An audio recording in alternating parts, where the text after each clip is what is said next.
Surely the end of the road for Kell Brook, but which path does Terence Crawford take to ensure the super fight he craves? This is After the Bell, Mirror Fighting's boxing show in association with Betfair. Hey, it's the WBA heavyweight champion of the world! Float like a butterfly and sting like a bee. The Mirror brings you After the Bell in association with Betfair. Hello and welcome to this week's show with your regular panel. With me, Martin Domin, with George Groves and with Declan Taylor. If you're watching, please do subscribe and give the video a thumbs up. If you're listening, please do rate and review.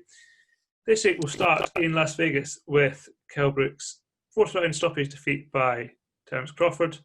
Then we'll move on to London, where there were three women's fights headlining: Katie Taylor, Terri Harper, Rachel Ball, all coming through. And then finally we'll take a look at Conor Benn's career thus far ahead of his return to the ring against Sebastian Formella on Saturday. As I said, first of all, Kell Brook jabbed well for 2 rounds. Terence Crawford switched stances, turned the tide of the fight and stopped Brook just over a minute into the 4th round. George, we'll come on to ramifications for both men, the plans for both men in a bit. But first of all, what you saw of Kell Brook for 10 minutes or so, what were your thoughts? Yeah, so a technical breakdown was that, not an awful amount of stuff happened off the get-go, which is to be expected. I don't know. Sometimes the American commentators are very... I appreciated the American commentators that I saw, the ESPN coverage that was on in the UK. They rely heavily on CompuBox stats and power shots and whatnot. And then, they almost get carried away when, we're only a round or so in.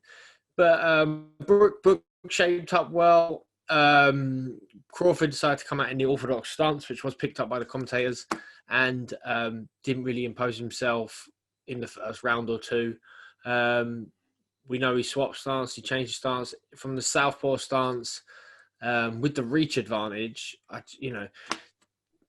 If he was going to go into a fight, orthodox versus southpaw, the guy who's got the height and reach advantage has got a massive advantage because just the dynamics of the two stances, the way they match together, you never especially want to get too close. So as an orthodox fighter, you never want to get too close to a southpaw because it's hard to get your work off. You usually get tangled up, you usually clash heads or things like that. So as soon as that happened, there was a slight change in the fight. But really, it was just Brook got hit with what seemed like a jab and it had a bizarre effect, bizarre as in it's not the sort of shot that you expect someone to have that reaction from. He was gone. He was gone. He went sideways. The referee had to matador his way out of the way, and he fell through the ropes. The ropes kept him up, and the fight was kind of over from there.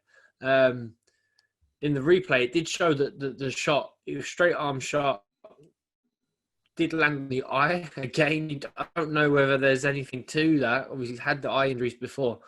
But yeah, the fight was as good as over from there in the 4th round. So maybe it's Crawford's, brilliant punch power.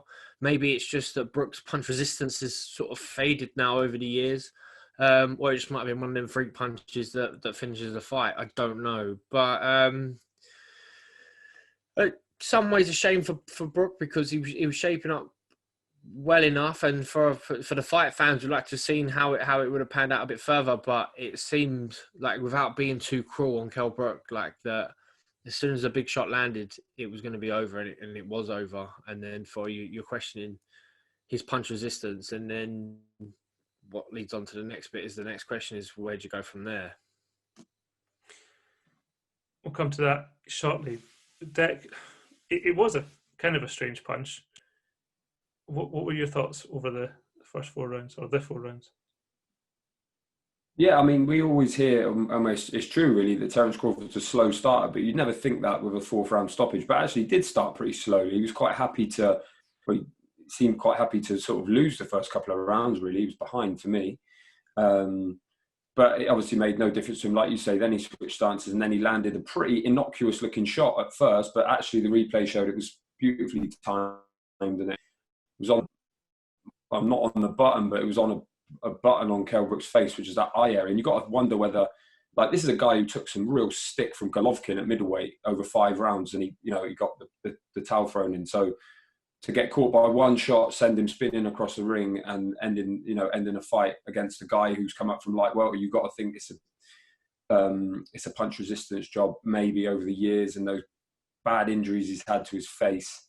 And not forgetting that he had that big agonising cut down to welterweight, and no matter what he says, I'm sure it was as bad as ever. So as soon as you drain yourself like that, that punch resistant goes. Look at Ricky Hatton when he came back. I mean, he did it throughout his career, and the Pacquiao fight's an example. When he came back and boxed Senchenko, same thing happened to him. He got caught. It was a liver shot, but it was one of those where, at his best, he wouldn't be getting put away like that. And I think Brook, I think he was up against it anyway against Terence Crawford, and maybe the best Kell Brook or a fresher Kell Brook would have lost still. But it was a bit bizarre, a bit sad really to see.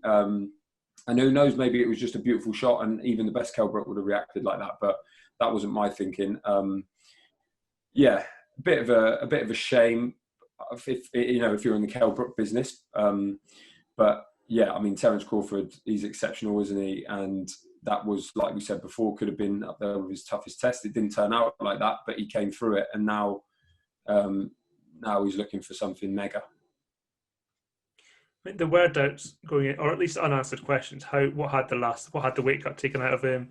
He had faced very mediocre opposition for the last 3.5 years. So he said, "Oh, I'm as good as I was against Porter," but really, I'm sure that was just a little bit of fanciful thinking.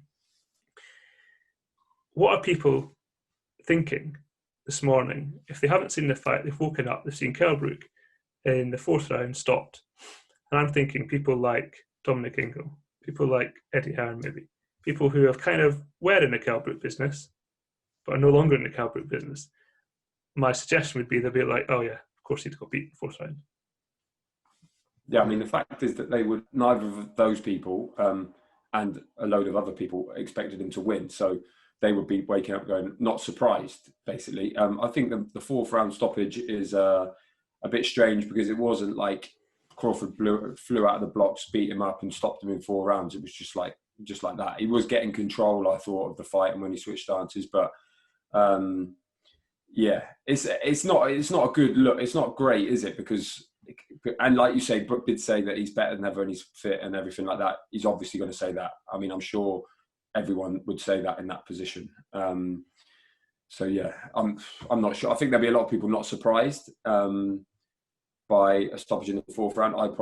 I definitely was, and I think it's a shame. And I think it would be a shame if he went out like that. But he's not the sort of guy now who's going to become an opponent, like a big name opponent, because of the weight. I think as soon as he's not in big fights, his weight's going to pile on, and he's just going to enjoy his life.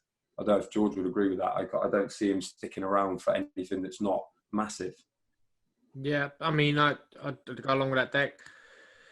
I'm sure for someone like Kell Brook, a fight gets made and his question is not, can I win that fight? It's, can I be bothered to make the weight? And what's the purse? Can I be bothered to make the weight? How much notice have I got? Is the fight worth its while?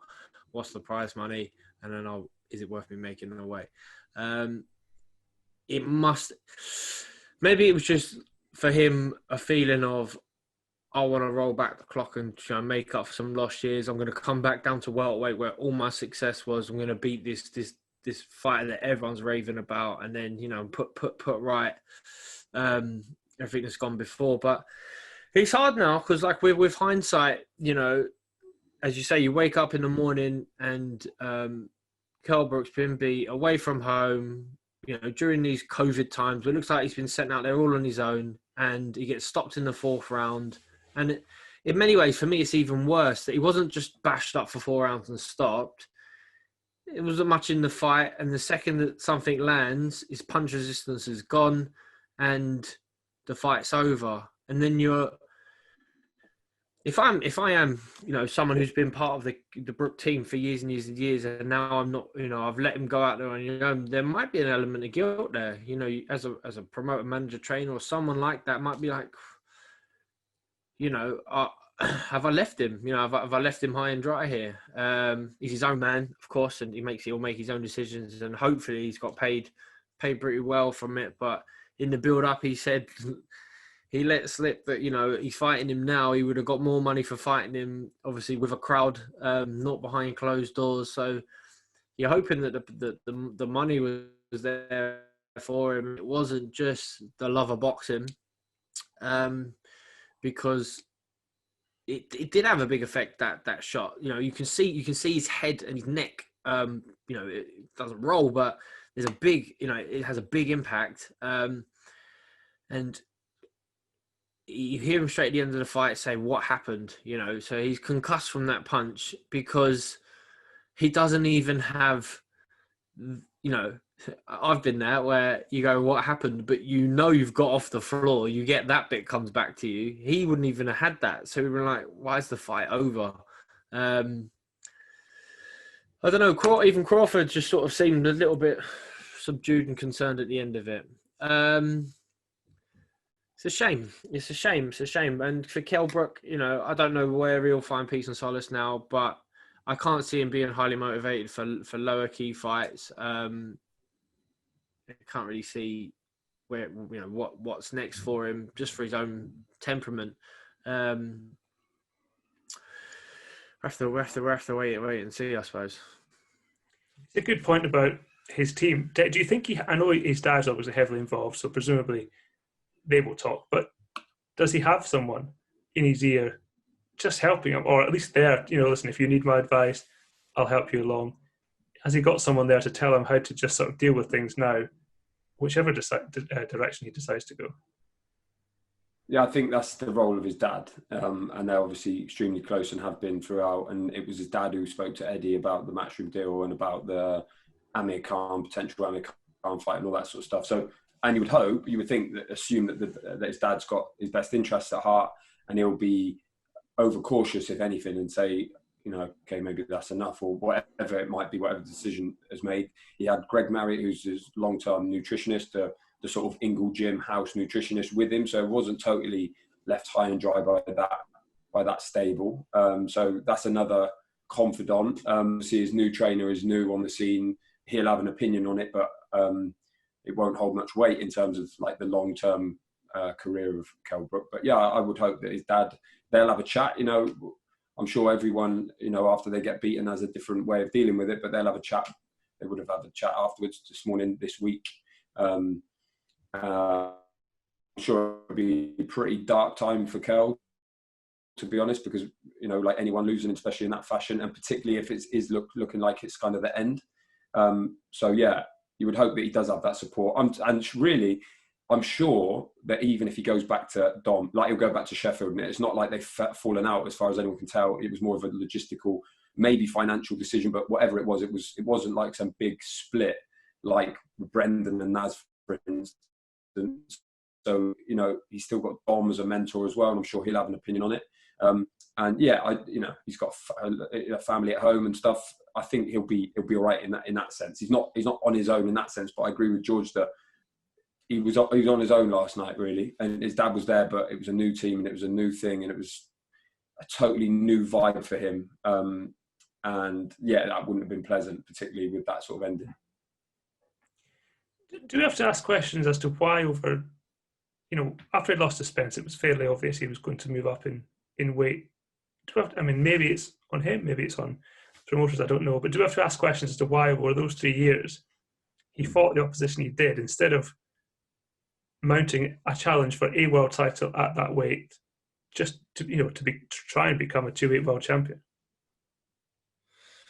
Yeah, I don't know. I don't know. It felt like he had real long periods out of the ring, and whether they were strategic or not, I don't know. Whether they might have even been against the will of Kell Brook, but it's the trainer, manager, promoter trying to do their best by him and give him time to recover or rejuvenate himself or whatnot. But yeah, I don't. As I say, it's been 3.5 years since he boxed Spence. 3.5 years since he's boxed anyone of that sort of level. And yeah, like things that can be overlooked is getting back down to that weight, even with whatever time period you've got. It's gonna have an effect on your punch resistance and on your strength and your ability to maintain both throughout the duration of a 12-round fight. So he looked different, in the face. I thought in the build up to this fight, I think he probably decided to get lighter earlier, maybe because his face looks a little bit more drawn. Obviously, happens to all of us as you get older. You do have a different look than you will do from time gone by. But that might have had a slight effect because you can tell he's got that body type that just wants to blow up. He has to really cut to get his frame down to the welterweight limit. He doesn't have. He's got good height, but he doesn't have the reach. It's not like he's got great big long limbs that he's going to have to contend with. It's just that he's very muscular. You probably could go up super middleweight if you left him in the gym long enough. I'm saying 11 is success as middleweight. It might not be conditioned that way, but his body type would definitely allow it. So he looked strong at middleweight, didn't he, against Golovkin? Like he didn't look like he was tiny against Golovkin. So that's exactly right. It's just that frame of his. And I bet he didn't. I bet he still had to probably dry out the night before to make the middleweight limit. It's some fighters they can boil themselves down to that weight. Ricky Hatton maybe one of them. Cole Frampton I think was another one. As soon as you start going up the weights, because you might not have the height or the style to contend with the bigger guys, you just don't have the same success. So you it's a struggle. Might take years off your career, but it means you'll be the best you can be at that particular weight where you do just boil yourself down to get to that weight. You might blow up after the weigh-in, put on a few pounds, but be physically strong. But I think time makes that more difficult. The older you get, the thicker you get, the heavier you get. And Kell Brook not doing that for some years has probably had an effect as well. I think it was a bad luck sort of timing thing as well, because as far as I can remember, when they went on the light middleweight part, it was sort of Jarrett Hurd, which seemed to be the target, and I think they were going the WBA route as far as I can remember. And then obviously Hurd got beaten, and then Charlo, Jamel was boxing, he lost, so they had rematches. So it was everyone was sort of tied up, and Kell was kind of left out in the cold a bit. And as far as I can tell, he's not cheap. I don't think he's cheap. So you're looking at pay-per-view fights or big American fights where basically they'll pay for him. So then you're limited again. And I think this one, in answer to your question about why he went back to welterweight, I think it was just the opportunity the money was too good, and the opportunity to fight for a world title again and make a massive impression when there was basically nothing else on the table in this day and age. It was too good for him to turn down. I mean, it didn't go his way, but he made the weight. But I just think that might have been too much for him. I've been swithering over to mention this all week. I thought if Kell Brook loses, do I bring this up? Amir Khan. I wonder whether we get through this without mentioning. I mean, that is the one thing that's on the table for him, and they've always both said, particularly Amir Khan has always said, it's always there. That fight's always there for me, and it is always there for him. The fact is, it would be seen as, particularly in the sort of more hardcore fan element, as a bit of a joke fight. But I don't think that feeling would be conveyed to the entire boxing public, the casual market. I think there'll be enough people who don't really realise how faded a fight that is, that they could sell it. And all it takes is a table, a glass of water over the face at a press conference, whatever. Everyone's talking about it again. So yeah, I think that's the one. And if Eddie's going to be on the phone to Kell, which I'm sure he will be this week, just to say, I don't know, just to sort of no hard feelings sort of job maybe. I'm sure it's not out of the question. It's not out of the question. No, I agree. I think if there is something left, it's it's the Amir Khan fight. They can agree a weight that they both want to make, super weight. It doesn't need to necessarily be anything on the line. The interest will be who's the fresher now. Not like, are we going to see, we've missed this fight. It's not going to happen when both of them were at their peak. They've both got losses on their record now. Sometimes that might make it a little bit easier to make because, Amir Khan might be sitting at home, just watch Kell Brook get beat and think, I fancy this a little bit more now. I think he's finished. Brook then's going to put on a couple of tapes and might think the same about Khan. So, it will definitely capture the public's imagination, I think, and it will be heated in the build-up, I think, without a doubt. And as trash as it sounds, it might end up being a bit of a slagging match, in the build-up, and people pointing out where each other have sort of come unstuck and who's faded the most and who's the most fresh. So it does make it a little bit interesting, a little bit more fascinating, and who can pick when you think of it like that? Who would you pick to win? So two big names in British boxing. The feeling of that fight's always there. Is a false sense of security. It's not always there. It's down to two individuals and whether they want to carry on boxing and whether they want to fight each other. If they both thought they were going to make 7 figures out of it, each, or double digits with six noughts following, maybe them days are gone now, so they have to get their head around that.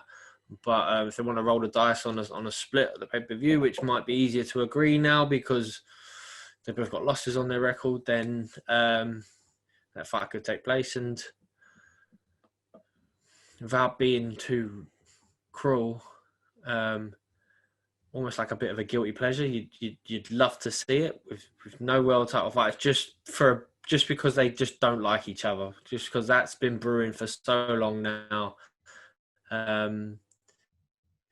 And who's gonna beat who? I'd be interested. I feel like they've reached a point where neither have got anything to lose anymore, and that's been the problem throughout the years. Is someone's had something to lose. Mainly Amir Khan. As far reading between the lines, what I've always thought is that he's just petrified of losing to Kell Brook because it would just finish him. But now he's like, well, I could be finished anyway, so I might as well do it. And like George said, the money on offer compared to anything else that he's got to get anywhere. Unless they get some more money out of Saudi somewhere, which he was hoping for, but that seems to have dried up as well in his case. So I wouldn't be surprised. And given that it could be one of the first fights back with a full house next summer, say, so you'll sell it out because people will just be desperate to get back. I think it would sell it anyway, but you could maybe even bump up the prices a bit and it would still sell out. For Terence Crawford, it seems. They talked afterwards about the fact that they were close to the Pacquiao fight in the Middle East, and then they couldn't have fans, so then Brook became a sort of replacement opponent. If we accept that Crawford's probably not going to fight anyone from PBC, but that his deal with Top Rank is up in a year, if you can get Manny Pacquiao spring next year, probably the best option at the moment. Yeah, I think so. I think that'd be a great fight. Pacquiao, who it'd be interesting to see how Crawford deals with the Pacquiao style. He's still got the sharp feet, in and out style. He's still got the punch power, and if he can keep that up, throughout a 12-round fight, I think be real interesting. But yeah, I don't know. Yeah, who knows? Who knows if that fight can get made? I'm not sure what Pacquiao's situation is right now, and but Pacquiao's never been one to shy away from a fight. You wouldn't say he's going to try and dodge Terence Crawford. I don't think that's in Pacquiao's nature. So it might just be perfect timing for both to make that fight, and it'd be a mega fight, mega fight. Yeah, I could see it happening. I don't know if you saw last week, there was like a strange sort of letter doing the rounds about that Crawford is basically unhappy, or at least questioning the direction that he's got with Top Rank, and obviously his contract's up and stuff like that. that's one surefire way of placating him in some way, because they're not going to get the Spence fight, no matter how much Bob Arum has a go at Errol Spence on the other side. It's not going to happen at the moment. Certainly not going to happen as a result of moaning. So the one way to keep him happy and get him in a big fight and get him in that marquee name that he craves so much is to finally sling him in with Pacquiao. And like George said, it'd be a great fight. And actually, Pacquiao is not the faded force that we sort of might think, because if you look at his run of opponents, you know, you've got Keith Thurman in there, Lucas Matisse, people like that. It's one of the best runs of his entire career. It's probably better than Terence Crawford's last 5 or 6 opponents. So, like, it's not like he's faded in any way. I'd love to see that fight. It'd be great to see how he gets on Crawford against the elite southpaw, you know, with his switch hitting style. It'd be brilliant. And at the Middle East, that's the sort of fight that they would cough up for. I think he did an interview this week with AP, and he said, Bob Arum this is, and they said that I think Dubai was the one, or maybe Bahrain, or what. Anyway, it wasn't Saudi, it was one of those other states, and they've got a lot of money, and they're happy to do that fight. And that's what Pacquiao would fight for, without a doubt. And like George says, he's not going to duck Terence Crawford, is he, at this point? He'll have it if it's on the table. And I think that would be the perfect sort of middle ground fight before they look for the Spence fight or just forget about it. It definitely feels like the only option that's going to keep him happy. I mean, there's you know, and then if he's that unhappy in a year's time, once he's done that, he can walk away and presumably join Spence at PBC, and then there are no excuses. Okay, in part 2, we'll look back at victories for Katie Taylor, Terri Harper, and Rachel Ball. So, just before Kell Brook's defeat by Terence Crawford, there were supposed to be 3 women's world title fights in London, ended up just being 2, but Katie Taylor remains the undisputed and unified lightweight world champion with a points victory over Miriam Gutierrez, which after about 15 seconds looked highly unlikely. Taylor dominant across the board, had Gutierrez down at the end of the 4th round. We'll start with, on that point really, should either the referee who stepped in or should Gutierrez's corner, as brave as she was, maybe showed some compassion and just thrown in the towel? Yeah, I was half expecting the corner to come. I wouldn't have complained if the corner had pulled her out. At no point did she look like winning that fight. And obviously, the longer it goes on, the more tired and more damage she gets. So then it's even less likely. It wasn't like she was even landing anything. There wasn't any real complaint. The ref could have done it, but there wasn't any of those real moments where you thought, right, now's the time to jump in. It didn't quite come like that. And as far as Katie Taylor's concerned, she'll probably be disappointed that she didn't get her out of there as well. But super tough, Miriam Gutierrez, just not really in the same league at any point. But she was a mandatory challenger, and that's sometimes what happens with mandatory challengers. And I wonder whether there's an argument that maybe we should do away with mandatory challengers at the moment in women's boxing, because you get to a point where Katie Taylor, a generational talent who we're not going to have for that much longer really, is being forced or pressure put on her by sanctioning bodies to take mandatory challenges when and if she doesn't fight these people, then she's going to lose her belt. And you just wonder whether now's the time to say, maybe we don't need to do it's not like the talent pool is that vast that we need a sanctioning body to identify who needs to be fighting and who is capable and has the credentials to fight someone like Katie Taylor. There aren't that many opponents to do that. So is it really required? I'm not sure how you would govern it. It was just a thought really, and something from last night that it just wasn't quite right. A big night like that. It was an amazing performance. I mean, she didn't put a foot wrong. Disappointed, I'm sure, to not get the stoppage. I mean, by the way, without willing to moan at this point, the card, Victor Lachlan scored it 8-1 with 1 even. And I was like, Miriam Gutierrez didn't win 10 seconds of any round. I don't know what he was watching. It was absolutely mental. Like we say we've had bad, that was one of the worst I've ever seen. It's absolutely crazy. But yeah, Katie Taylor just about hung on to her belts. Yeah, I mean, she hasn't had to vacate anything, and you know she'll march on now, and like she'll box forever as long as she can. But it does feel like she won't be here forever, and there won't ever be another Katie Taylor, because what she's done for the sport and the doors that she's opened are now open for everyone. No one else is going to have to do that again. So,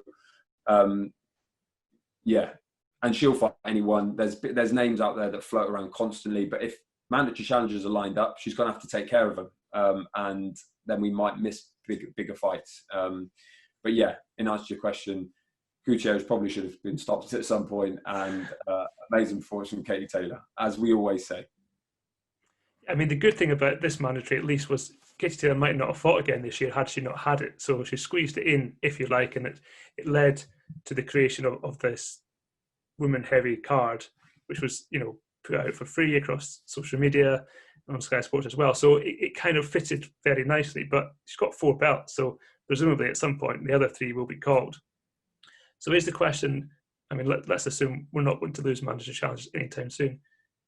Does it come to a point, Josh, where maybe Katie Taylor, I mean, she's 34, so she's not going to go on forever, but does she have to start thinking, maybe choosing between fighting whoever's put in front of her and saying, actually, I want this one, this one, this one, and then I'm done? It would be a real shame. I don't know what her financial situation is, obviously, but it'd be a real shame if she wasn't set up for life at the end of this.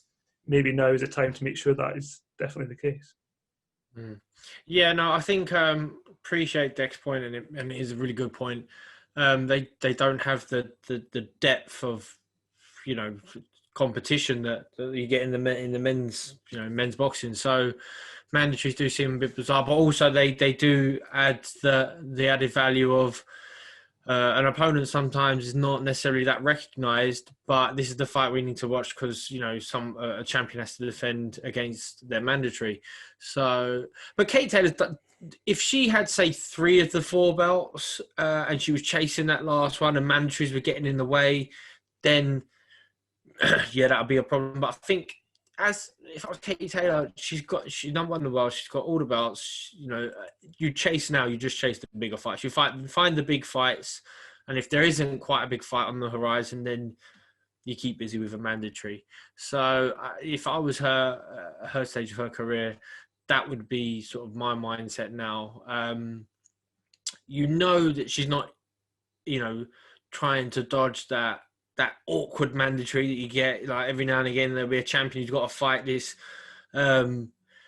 commercially nothing value fight, but this guy in front of you is a hard night's work. He's awkward, he's rough, he's tough, he's crude. It's not that sort of situation for Katie Taylor. And for women's boxing as well, you want to see, you kind of want to have a bit more of a build-up because there might be some sort of rivalry, something that people can sink their teeth into and be excited about. Fantastic that the show last night was free across all platforms. You didn't even need to be a Sky Sports subscriber. You could watch it online for free. But at the same time, you don't want to give away your content too often for free because you're kind of playing with its own value then. So, Katie Taylor needs to be headlining pay-per-view shows, but she will need a dance partner for that. Pretty much everyone in boxing does need that. So there, some big names can be put together and some interesting fights can be made. And that would be, if I was her and her team, we're trying to what they'll be angling for at this stage of her career. She looks the part. She's a fantastic role model for boxers, for young people in general. So, she doesn't need to be controversial or, smack talking or anything like that to try and create some sort of hype. She can be herself, but as I say, she probably will need, someone else, a bigger name. And it would be lovely to see her get a few of them fights in before she decides to hang up the gloves in the future. The Amanda Serrano fight was set, of course, for May, and then it felt like he just couldn't agree terms to then do it behind closed doors. So, I mean, as long as it feels like an ego situation there, really, whether it's probably mainly in the promoting side, Derek, but that fight surely can be resurrected. Yeah, I mean, it was a strange one because they signed, Matchroom USA, as far as I can tell, they signed Amanda Serrano. I don't know if she's still under contract, and obviously that was the whole point. And then it seems that she priced herself out of it. But one of those ones, as far as we were told, was one of those ones where she priced herself out of it so high, it was basically just, I don't actually want the fight. And then it was made and it wasn't. There comes a point where she's going to have to just move on from that. And it's not the be-all and end-all for her. I feel like the weird thing with Taylor is that she seems to be fading at one point, or at least there was slight signs that, okay, maybe she's getting to the end, or, you know, over the hill. But actually, if you look at that fight, you look at the Pursoon rematch, you look at even the Lina Datu fight when she won the title up at 10 stone, I think she's getting better. I think she's getting better than she's ever been. So it's not even like she's on the slide. So now is the time that she can really cement. I mean, the legacy's there already, but, you know, now is when she's really going to set a stall out as maybe the best, you know, really say this is who you have to beat if you want to be known as the best of all time, women's wise. And boxing mandatories like this is not going to help that.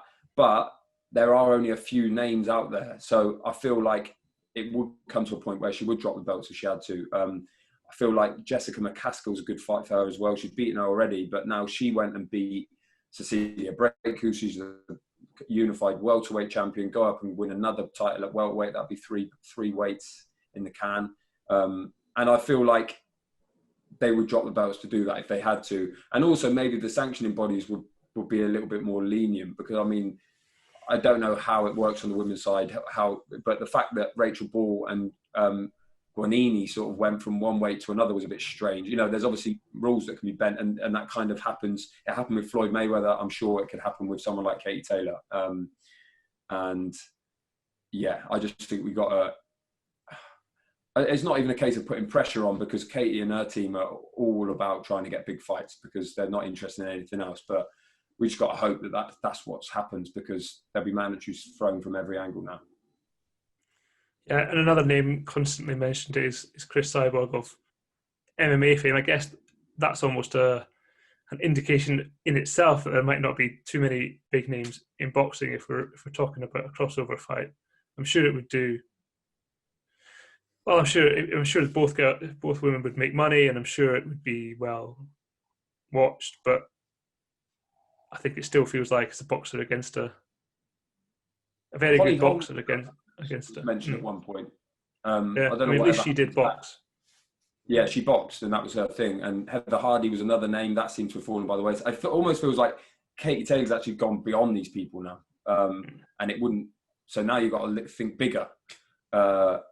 Let's not talk about Claressa Shields. That was a real unfortunate question that a journalist asked last week. I mean, let's not get too ridiculous, but she's in the market now for the biggest fights, and I think she could be anyone they put in front of her. Even I thought Pursoon was going to be her bogey woman, but she wasn't. One name which I'm going to mention in relation to Terri Harper is Natasha Jonas, who felt like maybe, I mean, she was on the Sky team, maybe wasn't mentioned too heavily. Eddie Hearn and Joe Gallagher not on good terms at the moment, which maybe that was a factor. But I mean, I'm sure Katie Taylor would probably win that fight, but at least they have a bit of history, and at least it's that domestic fight. Any interest in that? For me, definitely. And I could see that. Well, if you were to say, would you rather see Katie Taylor against Miriam Gutierrez or her equivalent, the next one in line, or Natasha Jonas, who she beat at London, and Jonas is coming off a bit of a stitch up in some people's eyes against Terri Harper? Yeah, I'd see that, and I could see them making that. And just on the subject of mandatories as well, another name, Chantal Cameron, who I believe is the WBC mandatory, either at that weight or maybe even super well. Either way, another name floating around, big British clash. That'd be great. Terri Harper, even, it's not like there's a lack of opponents. It's just a case of making sure it happens. And the good thing is, if she's boxing as regularly as she is now, and that continues, then yeah, she could fit in. She could box 5 times next year. That leads to Terri Harper, who successfully defended her world title against Katarina Sanders, 9th round stoppage after a largely dominant performance, and with one hand. I think she hurt her backhand in the 4th round. Different opponent, Declan, of course, but much more composed than she was against Natasha Jonas in fight camp.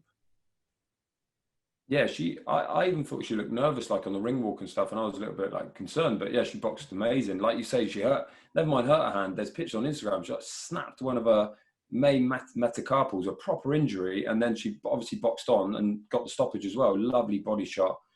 It was a real composed, complete performance against a real good opponent. Terri Harper, 24 years old, as far as I know. That is so young. She's got so much more to give. She's going to be, talk about trailblazers and Katie Taylor. She's going to be one over the next 10 years that really bombs on and does amazing things for the sport in this country. And I mean, that was a tough opponent, big test, big night for her. Again, just a few months after she last boxed and had a tough night. I thought it was a really, really impressive performance. And you don't see many stoppages at all. Obviously, the 2-minute rounds don't help, but that was a good one. I think that's six stoppages for her, so she can punch as well. And the one thing that I think Eddie Hearn is determined to do, and you can see that in the way he's basically signing up as many female fighters as he can, is to basically have what he said he wants: an undisputed or unified champion in every division by next year. And that's it. I mean, this is where I think Sasha Jonas probably gets left on the sidelines a little bit, at least for now. That looks like being Harper's immediate plan. That's basically what it sounded like, which is a shame because you felt like she'd earned a rematch at least, but maybe they'll take her in the Taylor direction. Who knows? But I mean, that's a good thing to hear. We've heard it a lot though with men's boxing, haven't we? This idea of unified champions in every division. But if they have an opportunity to do that, particularly Eddie Hearn on his side and his boxers and his weight divisions that he's sort of across, they can do that. And I think that would be really handy just to get the sport at that point, which is obviously the sort of promised land with men's boxing. It just doesn't ever happen. So to get that in women's boxing would be a really good, solid position from which to build, because it is still obviously a burgeoning sport, across the board. So that would be a great start. And I think there's the boxers to do it. Just finally on that card, Rachel Ball came through against Jorgelina Guanini. Of course, as you mentioned, that went up a weight, changed from a world title to another sanctioning body's interim world title. I mean, I haven't heard, but it would, I guess, make sense to just revert back to Bridges for Rachel Ball, you would think, and just try and make that fight again. I guess that surely they would. And Ebony Bridges has already asked, been calling out for it and stuff. And you would think if they made it in the first place, then why wouldn't they go back to that? Guanini, obviously very short, late notice opponent, so was heavy through no fault of her own other than it got a late shout. And she was good. I thought it was a good fight. I thought it was a good clash of styles, a little super flyweight against a big, massive bantamweight in Rachel Ball. It was a good fight. It could have gone either way at times. But yeah, I guess Ebony Bridges is the one. As whatever you want to say about that, what is Ebony Bridges 3-0? So to box for a world title at that stage, there were questions over that in the first place. But you would assume that would be the move now. Okay, in the third and final part, we'll look at I was going to say Chris Eubank. I don't know why. Conor Benn. Conor Benn's return to action on Saturday. So instead of Dillian White against Alexander Povetkin, this Saturday's non-pay-per-view card now is headlined by Conor Benn's first fight in over a year against Sebastian Formella. And a good chance, really, I guess, George, for Conor to grab the limelight. I mean, it would have been a chief support, if you like, for Povetkin White, but now headlining on normal Sky, so more eyes on it, you would think. And a chance just for him just to say, this is what I've been improving on for the last year. Yeah, no, definitely. Conor Benn, 24 years of age now. He turned professional quite young, with limited amateur pedigree, limited amateur experience, and was a big name. I felt like he was not thrown in the deep end off the bat, but he was being assessed and critiqued pretty early on in his career. And he definitely needed time to figure himself out, figure out his style, and then start to make the improvements and the adjustments. And he had a few sticky moments. I remember seeing him get off the canvas at York Hall. I haven't got the opponent's name, but I think he dropped twice in the first round, got up. He, he pulled back and he won that fight. But there's elements of danger about him and risk, but a few fights ago, he started to settle down a little bit, and you can tell he's always battling that thought process in his mind of just throwing caution to the wind and being a fan-friendly fighter, and just rolling the dice and swinging and imposing himself. But you want him to do it behind some sort of safety element, behind maybe a good jab and some decent head movement, and see the shots coming and not just be concerned about full force going forward. And I think he has made some improvements. I mean, he's linked with a fight with Josh Kelly. Sorry, Dave. Josh Kelly. Josh Kelly. And for a while it was Kelly's got he's too good, he's too well schooled, he's got too much experience. But then the tides have turned, and lots of people, Kelly has a few sticky moments, and in his fights in his career hasn't progressed at the level that people thought it would, and people started to favour Ben. But I do think this is kind of a bit of a coming out scene for Ben, where not to announce his name, because as I say, he's got the name, and he feels like he's been around for quite a while now. But looking at 16-0, 24 years of age, he needs to now be knocking on the door for the gatekeepers of the world title elite level. He's not going to be ready to fight for a world title, I don't think, not yet. But he wants to be certainly making significant strides in the right direction. His fight with Formella, I think,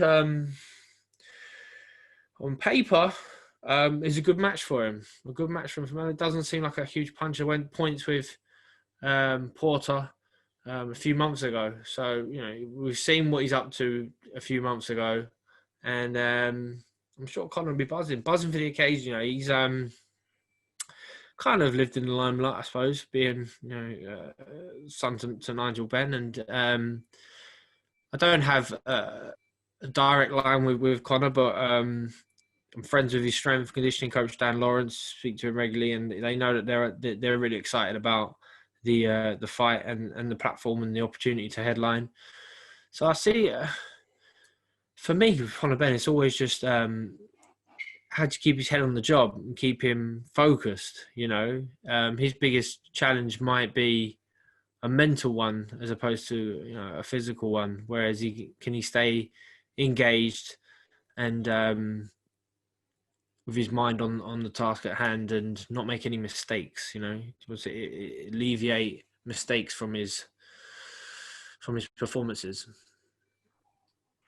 This does feel like a good step up. Declan, as I've said, Formella went 12 with Sean Porter only 3 months ago, so question marks perhaps over how ready he'll be to jump straight back in again. But on paper, anyway, it would be Ben's best victory. Yeah, I think it's a good bit of matchmaking. We might not be saying that if he loses, because it is a big step up. But with Conor Benn, he's always been working on or learning on the job. A massive work in progress from everyone, and no one's really made any bones about that.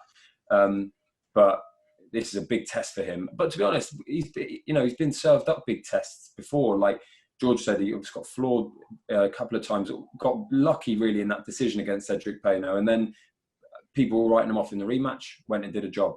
I forget the name of the guy, the Finnish welterweight, the Finnish welterweight, boxed him at light welterweight at York Hall, knocked him out in like 2 rounds. People were saying he was going to come unstuck there. So he gets questions asked of him a lot, and he answers them. I think he's exciting because, he is. I don't know, fragile is the wrong word, but he seems vulnerable at times because of his style, but because of that, he also does damage, and he doesn't even reject that. He says that's why people want to tune in to watch him, because you never know what's going to happen. I feel like this is a good step up. Is it going to be too much for him? We'll find out. And if he wins this in style, that's a big win.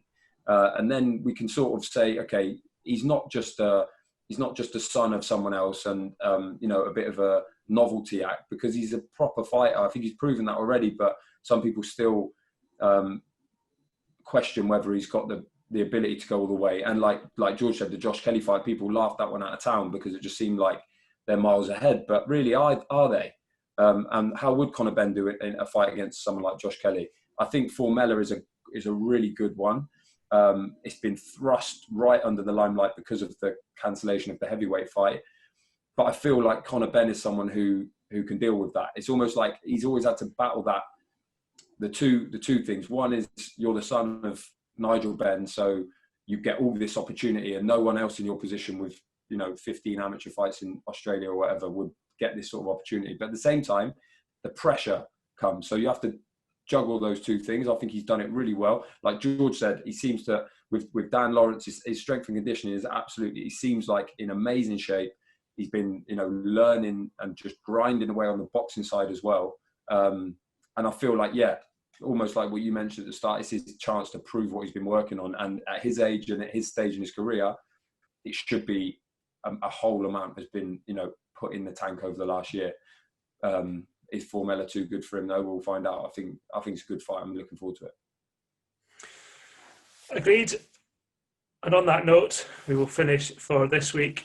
Next week, we will look back at whether Formella was too much for Conor Benn.